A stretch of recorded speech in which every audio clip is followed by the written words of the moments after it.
पूनम नमो लोये सब साहुनम ऐसो पंच नमो यारो सब पाव पनाशनो मंगलानम चे सव्वेसिम परमम हवेयि मंगलम परमम हवेयि मंगलम।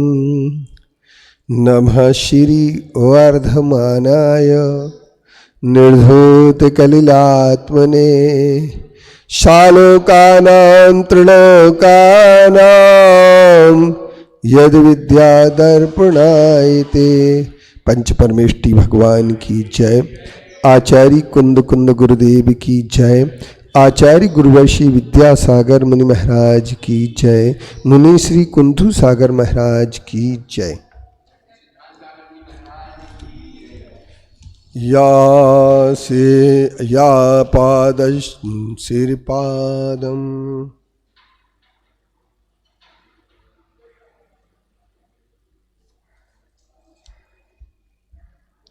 या सिरिपादम तवेशस श्रियति सपदि सह सिरिपुरम संश्रेत स्वामिन् पार्श्व प्रभो त्वत्प्रवचन वचनोद्दीप प्रदीप प्रभावै लब्ध्वा मार्गं निरस्ताखिल विपदमतो यत्तधीशै सुदेवी वन्द्यास्तुत्यो महांस्त्वं विभुरसि जगतामेक एवाप्तनाथ अन्येनाप्ता विरोधात् श्रुतिरपि न तथा कोऽप्ययं वेत्ति युक्ति सम्यन्निर्णीति बाधा प्रमितिर्विरहिता कश्चिदेवास्ति वन्द्या न शं दोषावृत्ति यत्कुचिदपि भजतो दष्ट्यः निप्रकर्षा निःशेषं हेमनि यद्वन् मलिमिति भवतो निष्कलङ्कत्व सिद्धि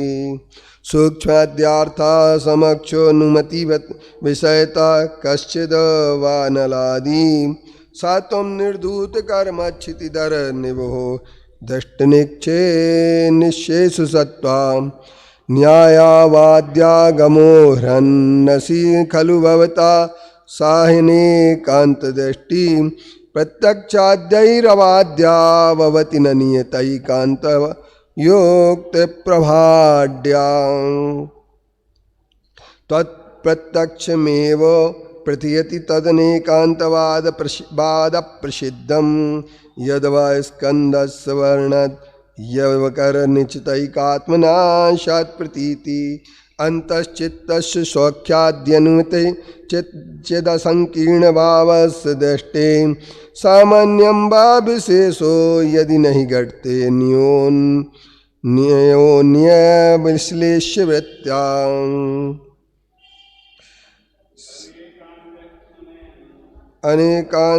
तदनेकान्तात्मकं यत् सदनुनयं वशं सर्वमर्थक्रियाकृत प्रमितिव्याप्तरूपं स्फुटनिजविषयाकार संवित्ति बद्वा अपि वा सिद्धं त्रिकालत्रयसमयमगतानन्तपर्याय पुष्यत् परिणामे तत्प्रतीतात्मनि हुतनीयतैकात्मिकेऽध्यक्षसिद्धे शातादात्मविमुपाश्रितैरधिगतैर्गतानन्तैर्भवे सद्भव भूतैः सत्क्रमयोगपद्यविधिभिर्यत्पर्ययैर्वा गुणैः सङ्कीर्णाङ्गमदद्रवद्रवति वा दृश्यत् द्रव्यमवीते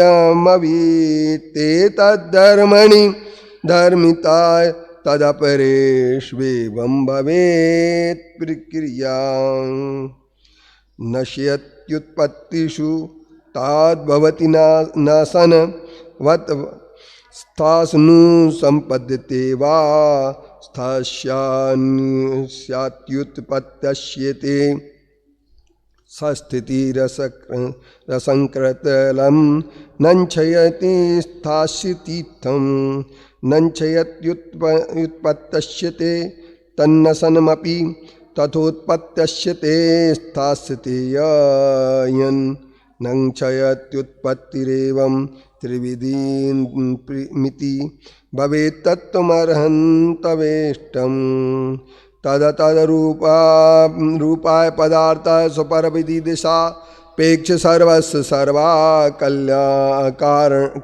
करणाच्छीराद्यावाप्तिं बद्धिदि घटाद्यस्तु तै नैते पटाद्या न च पौरुष्यत्य सा पश्चाद्भवति न च पुरा निर्व्यपेक्ष स्वभावा तदनेकाकारमेकं सदसदमभिमतं तादृगेतन्नतादृक् शाद्वादे सप्तभंगी नैजुषी विधि निर्धराणाभ्यां हि वस्त्वारूढ़ं सत्त्वे तरात्मक क्रम नियम दिशा लक्ष्य तीर्थ क्रियाकृत स्वर्णादेर कथंचित सत ये भवति सात स्वरूपांतराप्ति प्राया पूर्वोत्तर कृत्यपगम जनन द्रव्योक्तिं हि वस्तु सादस्तेषु चतुष्टयादितरता सान्नास्त्यपेक्षाक्रमात् तत्स्यादस्ति च नास्ति चेति युगपद स्यादवक्तव्यता स्यात् तद्वत् स्यात् पृथगस्ति न्यास्ति युगपद स्यात् नास्ति नास्त्यस्ति हिते वक्तव्ये गुणमुख्य भावनीयता स्यात् सप्तभंगी विधि साद्वादासु परावतार विषये नोद्दीप्यता सत्त्वेतरा द्याकाराद्यनन्त धर्म निलय शोच्चै सतो धर्मिणा सम्यन्यायबलात् समर्थवदनं या सप्तभंगी नया पेक्षा प्रश्नवशात् विधि तर्ककृते रेकत्र निर्वादता सम्यन्याय मतोदयेन सुनयैस्तस्यैकदेशैरतो निक्षेपास्तदर्पणार्पण परैर्व्यक्तिकृतप्राभव निःशेषावर्णच्छया क्षण भवत् सर्वार्थ संपद भाजानाथ जिन त्वयाद्यसि वसिता सा त्वं समाश्रियसे जीवा कर्मणि भावा शुभमशुभ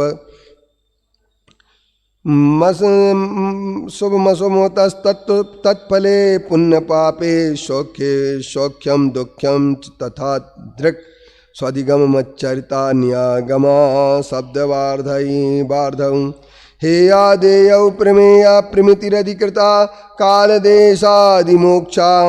सर्वं सिद्ध्यै तवैव प्रभति भगवन् शासने तो भजामां देवाश्रीपुरपार्श्वनाथ भुवना धीशाश्च पादाम्बुज प्रद्वस्ता किल कर्म जात विपुल ज्ञान प्रभाभासुर श्रेयो मार्ग निदर्शने भवता नान्यो विनास्ति क्षमां तस्माद्वंदे पदत्वमेव भवमहितां निःश्वेषतात्वार्थवे देवा श्रीमान शेषत्रिदिश परिविरण प्राच्य स्पादारविंदो भयंतर्विग्रहादि प्रभवदतिशयो धर्मतीर्थस्य नाथा इत्येतद्वास्ति मायाविषु स्वरविभूषु ख्यात बुद्ध्यादिकेषु द्वेषाद्देवेशाद्वत्सु प्रतिहत विषयान्योन्य बताथ वक्षु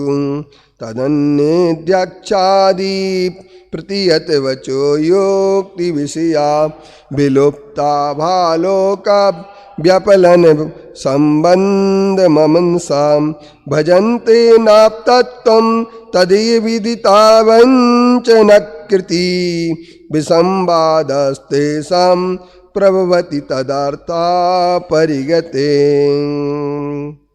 नात्यक्षे जैमिनिर्वा श्रुतिवसमयबल सम्यगार्थविबोधात् नैतद्राक्षस दोषावरण विनिगमन नाभावतो तीन्द्रियार्थे ज्ञानं श्रुत्यात् सदर्था भगदिति रथ कततां सत्येते दोषो न प्रामाण्यं स्तोष्याय किल पटवद चैतन्यता सिद्धमेतन् आप्तोक्तप चेतप प्रमाण व्यपनतु तदार्थावदान्नासाप्ता नुक्ते स्याद्भक्तिदोषो यदि तदापगमनैर्नैवमेत्यप्रतीति क्वैवं सिद्धेद्विभागो व्युपगमं विगमै पौर्षयत्वमन्यत् भासुस्तं नैव कर्तुस्मरणविलयान् नेति नाप्तत्वमन्यत् सुख दुःखादि विचित्र भाव नियते नैका स्वभावेश्वरा प्रभो नैव भवो न कारण लवात् कार्यस्य नानाकृति यवबीजाङ्कुरवत्तथा परिणते नार्थक्रिया संभवा स्वाभावास्थित देशकालिकवदा भाजं सकर्ता कथम इच्छा वा नियते तरा न लभते संबंधमीशेन तत् कर्म प्राभवता सुखादि विभवा पर्याप्त में तेनि भेत्ता कर्ममयी वृताम सकलभिन् नानादिसिद्धस्ततो यत्कानाद् हता पक्षपादगदितं तत्स्यात् कथं श्रेयसे सत्सर्वं क्षणिकं यदक्षित पृथक् कालाक्षणानां यथा कार्यं कारणमित्यतचिरतरा तीतेषु वासना तच्च क्वचिति कर्तु भोक्ति रचना सम्यक् संज्ञादिकं जल्पन् सिद्ध पदं विशुद्ध दिशना सौदोदिना स्यात् कुतां यदियं सर्वत्र सर्वप्रकृति रविकृति सप्त तस्या विकाराय महदाद्या षोडशोच्चैः गणिति पुरुषस्तद्विकृत प्रयुक्ता सौमन्यो न प्रभृति क्रमखिलकला वन्दहीनस्य जन्तो विपलयन मुक्ति कुतः स्यात् सचपल कपिलो धीमतां देयभावां प्रतिभासे प्रतिभासतार्थ विषयं दृश्यं प्रपंचे सति प्रतिबिंबादि तथा न सदैव नहि निष्पर्याय वस्तु स्थिति ननु कस्यादि गतिं रुणद्धि भुवने सिद्धां क्रियाकारका प्रतिबुज्यत साध्य साधनवत गतिर ब्रह्मा कथम वासुते। आज अपना 24वां काव्य चलना है। यदेकम वाद्याक्षे मिति रीति च निर्वाच्य मखिलम तथा तत्वं चोपपिलित मिति विचारम न सहते प्रामाणा दन्यस्मात् प्रतीति वचनाद युक्ति भजनात् बिना नैतत सिद्धिर विधि नियमों योर रर्थ नियते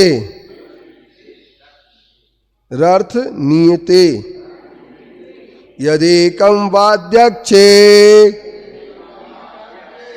मिति रीति च निर्वाच्यमखिलम् तथा तत्त्वं चोप्लवत् मिति विचारं न सहते प्रमाणादन्यस्मात् प्रतीति वचनात् युक्ति भजनात् बिना नैतत् सिद्धिर विधि नियमयोरर्थ नियते यदोक्तम वाद्याक्षे मिति रीति च निर्वाच्यमखिलम् तथा तत्त्वं चोप्लुत मिति विचारम न सहते प्रमाणादन्यस्मात् प्रतीति वचनात् युक्ति भजनात् बिना नैतत् सिद्धिर विधिर नियमयोरर्थ नियते। यदेकम, जो अकेला है, अकेले प्रत्यक्ष में ही प्रमा बनता है। एकमात्र जो प्रत्यक्ष को ही प्रमाण मानते हैं, दूसरा प्रमाण नहीं मानते हैं, अनुमान आदि को प्रमाण नहीं मानते हैं। भारतीय दर्शन और पाश्चात्य दर्शन की प्रमाण की जो बात है, प्रमाण कहते हैं लोग ज्ञान की मीमांसा को। डॉक्टर साहब किसे कहते हैं? ज्ञान की मीमांसा को प्रमाण कहते हैं। और प्रमाण का मतलब होता है, सच्चे ज्ञान को प्रमाण कहा जाता है। ज्ञान जिसके केंद्र में होता है वो प्रमाण कहलाता है। जो ज्ञान से हटकर के होता है वो प्रमाण नहीं कहलाता है। ज्ञान ही प्रमाण, ज्ञान में हो तत्। परीक्षा मुख में आचार्य माणिक्य नंदी जी ने लिख दिया कि ज्ञान ही वह प्रमाण है। ज्ञान ही वह प्रमाण है, तो वह ज्ञान कैसा होना चाहिए? प्रमा करणम ज्ञानम प्रमाणम, प्रमा के करण करने वाला प्रमाण कहलाता है। ऐसे ज्ञान का प्रमाण कहते हैं। तो किसी ने कह दिया अदुष्ट विद्या प्रमाणम, वैशेषिक दर्शन वालों ने कह दिया अदुष्ट विद्या के लिए प्रमाण कहते हैं, अर्थात दोष से रहित जो ज्ञान होता है उसे प्रमाण कहते हैं। है विद्या ज्ञान ही प्रमाण है। इसके उपरांत सांख्य ने कह दिया इंद्रिय व्यापारम प्रमाणम, इंद्रिय के व्यापार को प्रमाण कहते हैं। वैशेषिक ने कह दिया सन्निकर्षम ज्ञानम प्रमाणम, सन्निकर्ष ज्ञान के लिए प्रमाण कह दिया। लेकिन प्रभाकर ने कह दिया अनुभूति प्रमाणम, अनुभूति को प्रमाण कहते हैं। सबने अपने अपने प्रमाण के अलग अलग लक्षण बनाए। प्रमाण की 4 शाखाएं हैं। प्रमाण का स्वरूप, प्रमाण के भेद, प्रमाण का विषय और प्रमाण का फल। और 5वीं अगर कोई शाखा बनती है तो वो प्रमाणाभास। प्रमाण में 5 चीजें पड़ी हैं। स्वरूप में उसके सिर्फ लक्षण और परिभाषा को निश्चित किया जाता है, क्योंकि किसी भी चीज की परिभाषा अगर निश्चित नहीं करते हैं तो वो विषय हमारे सामने स्पष्ट नहीं हो जाता। सबसे पहले अगर किसी भी विषय को स्पष्ट करना पड़ता है तो उसके विषय के स्पष्ट करने के कुछ संसाधन होते हैं। उनमें सबसे पहले उसका इतिहास देखा जाता है, अभ्युदय और विकास। पहला हिस्ट्री। जैसे अपन लोग कोई भी चीज की पढ़ते ना, आपने अगर निघुंट पढ़ा हो डॉक्टर साहब, तो निघुंट में क्या किसी भी वनस्पति की दवाई की जो वनस्पति होती है उसका पहले इतिहास पढ़ाते हैं, फिर उसके पर्यायवाची शब्द बताते हैं। इंग्लिश में, संस्कृत में, हिंदी में, सब भाषाओं में बता देते हैं कि इसे क्या कहते हैं। जैसे गुरवेल, अब गुरवेल की हिस्ट्री क्या है, गुरवेल कहाँ से भारत में आई, कहाँ से पहले पैदा हुई, कहाँ से इसका विकास हुआ। फिर इसके बाद बताते उसके पर्यायवाची कौन कौन सी भाषा में क्या क्या नाम है। फिर इसके बाद बताते इसके गुणधर्म क्या है। फिर गुणधर्म बताने के बाद फिर इसके नुस्खा बताया जाता है, प्रयोग बताया जाता है। तो इसी तरीके से यहाँ पर सबसे पहले बताया जाता है प्रमाण, और प्रमाण का स्वरूप बताया जाता है। तो प्रमाण का इतिहास क्या है, उसका अभ्युदय विकास कैसे हुआ, उसका शब्द अर्थ क्या होता है, उसका कोशार्थ क्या होता है, उसका व्युत्पत्ति अर्थ क्या होता है, और फिर प्रमाण की परिभाषा क्या बनाई जा सकती। प्रमाण की परिभाषा में निर्दोष तक क्या होना चाहिए कि दोष न आए कोई भी। तो 3 प्रकार के दोष होते हैं, उसे लक्षण भी कहते हैं परिभाषा को, और 3 प्रकार के दोष होते हैं। उन 3 प्रकार के दोषों में पहला दोष होता है कि उसमें आ जाता है सबसे पहले वो कहते हैं कौन सा दोष आता है, तो कहते हैं पहले नंबर अगर दोष आता है, दो भेद होते हैं, आत्मभूत और अनात्मभूत। अव्याप्ति दोष पहले नंबर, दूसरे नंबर अतिव्याप्ति दोष, और तीसरे नंबर लक्षणाभास में आता है दोष, वो आता असंभव दोष। जैसे हमने ये कहा कि गाय का लक्षण सींग है, तो इसमें अतिव्याप्ति दोष आ गया, क्योंकि गाय जितनी भी सींग होंगे वो सब गाय कहलाएगी। क्या कहलाएगी? जितने भी सींग वाले पशु हैं वो सब गाय कहलाएंगे। और जब वो गाय कहलाएंगे तो ये तर्क शास्त्र कहलाता है। तो तर्क शास्त्र क्या सदृश्यता के लिए सामने रखता है। किसी भी विषय की सदृश्यता क्या कहती, समानता क्या कहती उसकी, तो वो कहते हैं कि सबसे पहले नंबर उसका परिभाषा जब अपन बनाने बैठते हैं तो परिभाषा को बनाने के लिए सबसे पहले तीन चीज़ों से बचना पड़ता है। एक अव्याप्ति दोष ना आए, दूसरा अतिव्याप्ति दोष ना आए। तो अतिव्याप्ति माने जैसे हमने कह दिया, तो लक्षण किसे कहते हैं? मिले जुले पदार्थों में से किसी भी एक पदार्थ के अलग करने वाले हेतु को लक्षण कहते हैं। जैसे मान लीजिए आप एक बात समझिए, हमारी महिलाएं जो होती हैं ना, प्रायः गेहूं साफ करती हैं, चावल साफ करती हैं, चना साफ करती हैं। तो अब चना के सिवा दूसरी चीज उसमें नहीं आना चाहिए, तो तेवड़ा आ जाता है एक, नहीं समझे। और चावल में रेत जरूर होती है, कंकड़, और कभी कभी इसलिए कहते हैं ना खीर में कंकड़ आ गया। तो कंकड़ जो होता है वो चावल से अलग होता है, और तो चावल से कंकड़ को अलग करने का क्या उपाय है अनीता? बीनते थोड़ी, बीनते भी हैं। दूसरे नंबर क्या करते हैं मालूम है आपको? चाल लेते। तीसरे नंबर चालने के साथ साथ जब भात बनाते हैं तो उस समय फटक लेते, फटकने के साथ साथ एक और कहते पानी में डाल देते हैं, तो चावल ऊपर रह जाते हैं, कंकड़ नीचे रह जाते हैं। ये भी एक उपाय है। इन सब उपायों से कंकड़ से चावल को अलग कर देना पड़ता है। इसी तरीके से मिले जुले पदार्थों में से किसी भी एक पदार्थ के अलग करने की जो अपन ने पहचान बनाई है, जो हेतु समझा है, जो अपन ने कैरेक्टर डिसाइड किया है। हाइड्रोजन गैस में और ऑक्सीजन गैस में क्या अंतर है? हाइड्रोजन गैस और ऑक्सीजन गैस में क्या अंतर है? उसके डिपेंड करने के लिए क्या आप देंगे? हाँ,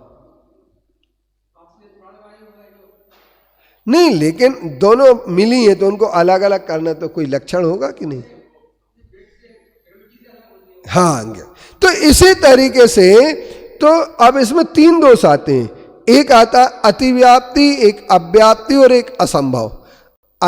तो जैसे मान लीजिए अपन ने कहा कि गाय का लक्षण सींग, ये अतिव्याप्ति दोष हो जाता है, क्योंकि सींग भैंस में भी पाया जाता है तो भैंस गाय नहीं हो सकती।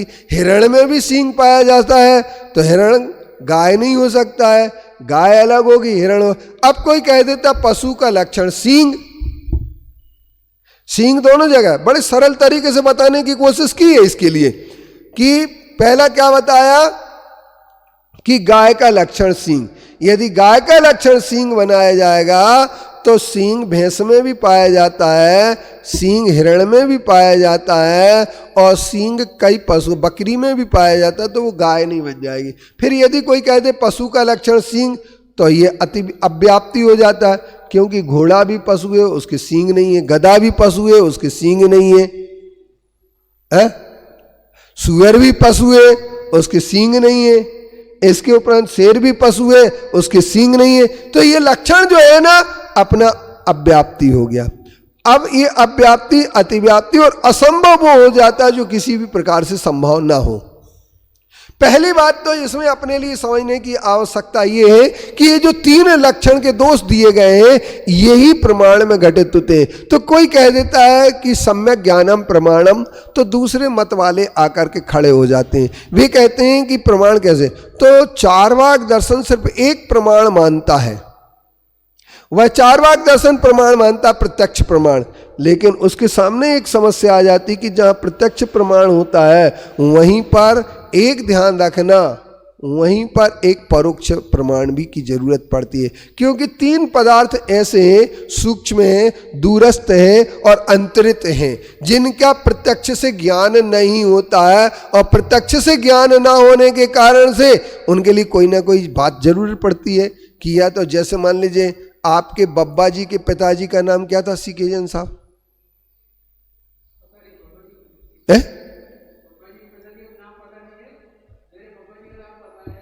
नहीं, बब्बा जी के पिताजी क्या पूछ रहा हूं तो नहीं, वो थे कि नहीं थे? थे, आपने देखे? तो वो लोग कहते हैं जो हमें दिखाई नहीं दी तब वो है ही नहीं है। आज विजयदशमी है, राम और रावण की जीत, राम की जीत का, रावण की हार का सबसे बड़ा प्रसंग है। और आज के दिन रामचंद्र जी ने रावण के लिए हराया था, रावण का वध हुआ था आज के दिन। तो अब बात यह है कि रावण हुआ कि नहीं हुआ, किसने देखा रावण? तो कई लोग जब ये प्रश्न कहते हैं रावण किसने देखा, राम किसने देखे, तो हम उनसे पूछते तुम अपने बब्बा के पिताजी को देखा कि नहीं देखा? बोले नहीं देखा। बोले जो चीज हमने देखी नहीं हम उसे क्या माने? तो तुमने अपने बब्बा के पिताजी को नहीं देखा तो बब्बा के पिताजी मत मानो। तो ये अंतरित हो गया। परमाणु आपने देखा, सीके जैन साहब आप केमिस्ट्री से एमएससी हैं और आप इसके बाद लेक्चरर भी रहे, प्रिंसिपल रहे, रजिस्ट्रार रहे और केमिस्ट्री के बहुत अच्छे विद्वान हैं।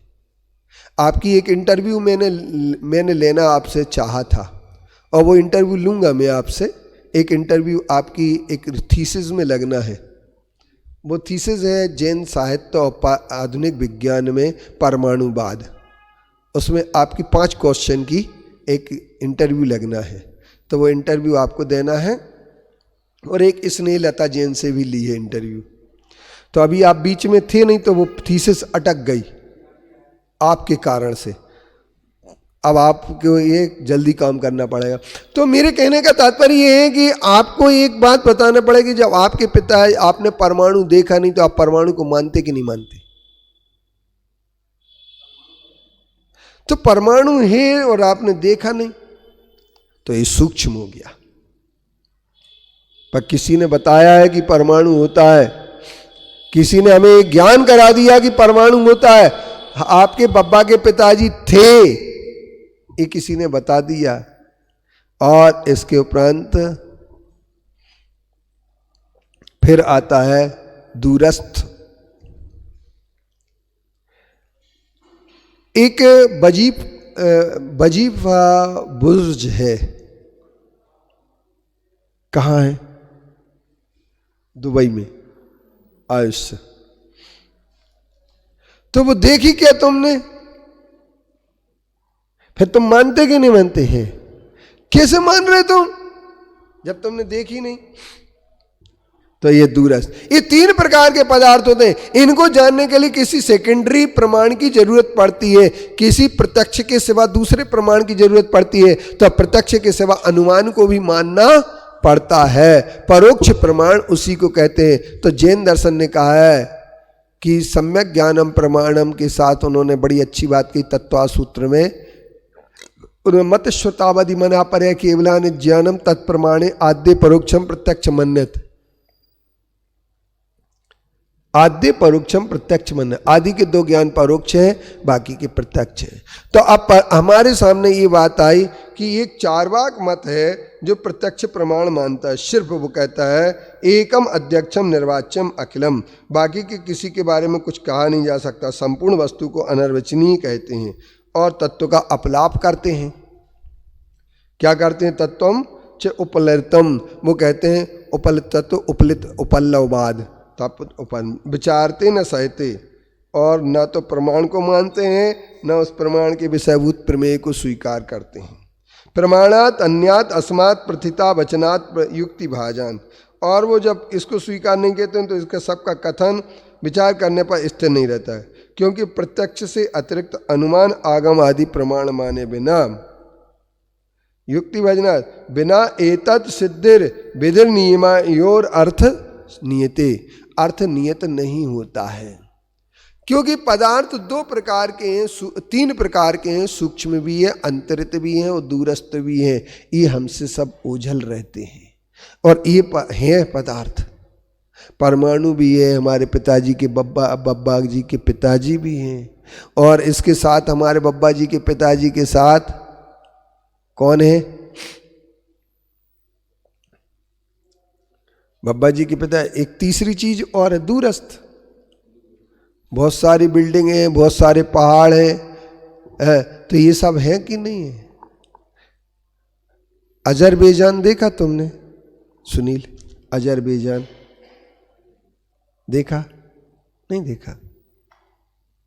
तो अब तुमने मानोगे उसे कि नहीं मानोगे? है देश इसी तरह। अर्जेंटीना,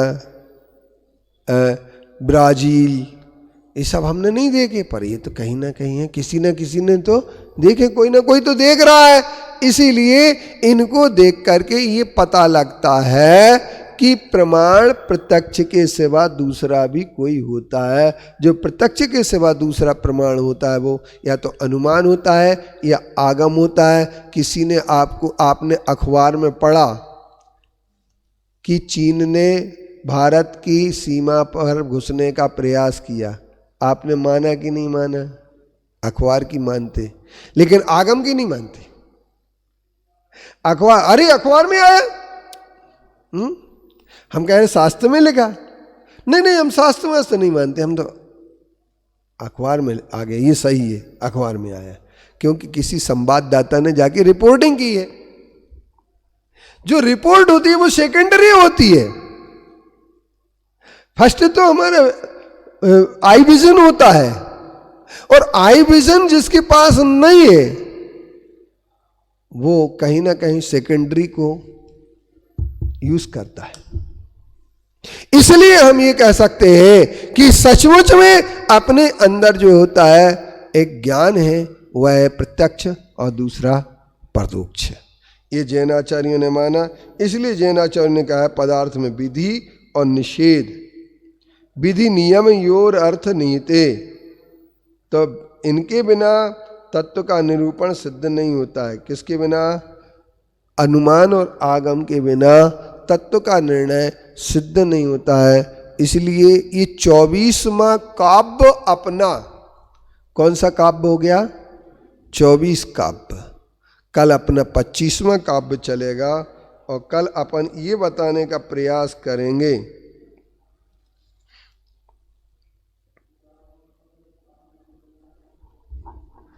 तत्व अद्वैतवाद की या तत्व उपल्लववाद की कहीं भी सिद्धि नहीं हो रही है। और कल अपन इसी को लेकर के आपके लिए बताएंगे कि एकांतियों के यहाँ क्या सिद्ध नहीं होता है।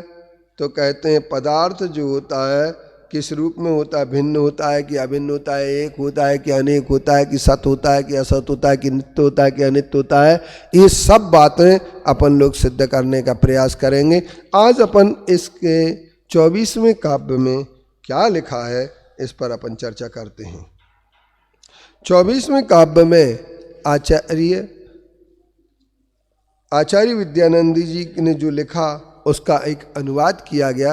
वो अनुवाद यह है, एक प्रत्यक्ष मान जो माने अनुमान को ना माने, अवक्तव्य सब तत्व मानता ज्ञान